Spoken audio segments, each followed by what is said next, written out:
Hi, Erik Linask here. We're in Miami, Florida for ITEXPO Miami 2013, and I'm happy to be joined on today's program by Gustavo Scheveloff from HiperPBX. Gustavo, thanks for joining me. Great to have you here. Thank you. Thank you.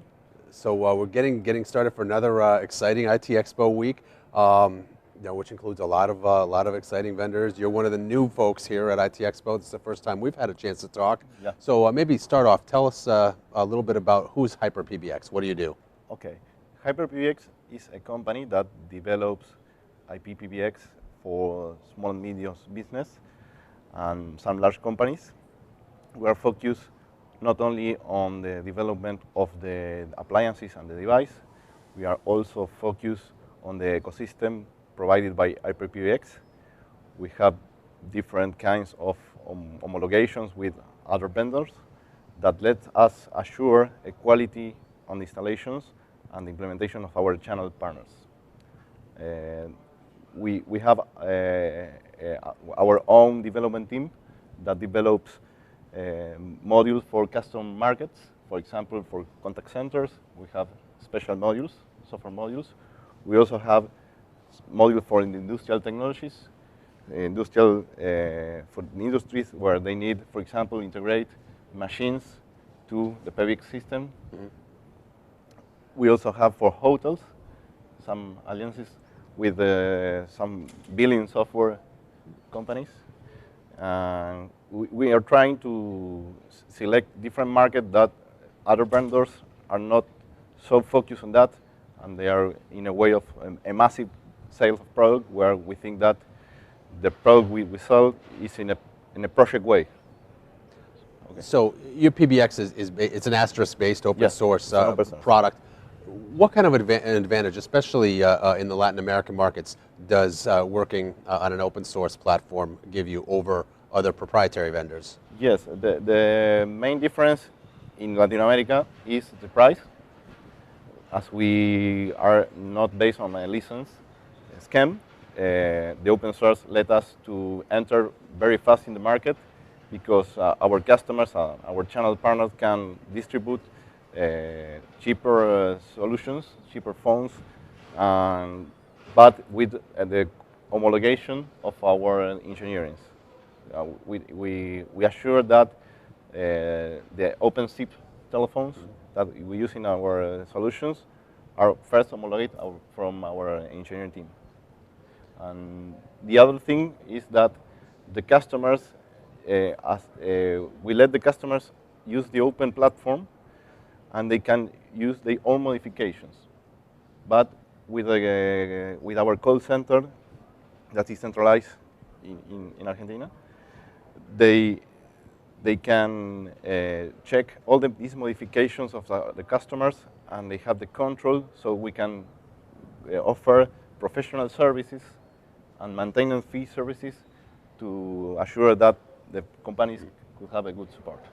And what about some of the other open source based vendors that have a presence in the Latin American markets? There are a few of them. What gives you an advantage over them? You talked about the way you've built your channel program. Yes. The first difference is that we not only focus on the development of the appliance, we also focus on the rest of the products in the solution. We focus, for example, in 3 stages. The telephony stage is one, the infrastructure stage is the other one, and the security stage is the other one. And we support all these products needed for the customers in all Latin America through our association that we have with Xmartech. Xmartech distributes all our products to Latin America and lets that the logistics we need to let our customer have the products be made by Xmartech. So basically, what I'm hearing is you've got you have proven interoperability with certain other vendors, networking equipment, phones, and you work with your distributors and your channel partners to ensure that your customers have access to those full end-to-end solutions. Yes, we also have different tools for our resellers. For example, we have an online CRM where all the resellers quote, and we maintain the price list of the devices and the appliances. We also have another tool. For example, we have a VPN server in the US and Argentina where all the PBX are connected to. So all the technical support that we need to make to the PBX and the software maintenance, we have all the PBX online. We have a monitoring system based on Nagios open source monitor platform. And we share that tool with our partners. As you look to expand, to build your business in the United States, are there different challenges that companies in the U.S. face than those, say, in Argentina? We think that in the U.S. market, the challenges are based on more value-added services. Maybe in Latin America, it's not the requirements are not so how do you say, are not so high. Mm-hmm. And in the US, maybe we have to make more focus on developing the market, the specific market. For example, develop a software module for hotels with a specific requirement for the US, for the industries also. We have to work with that.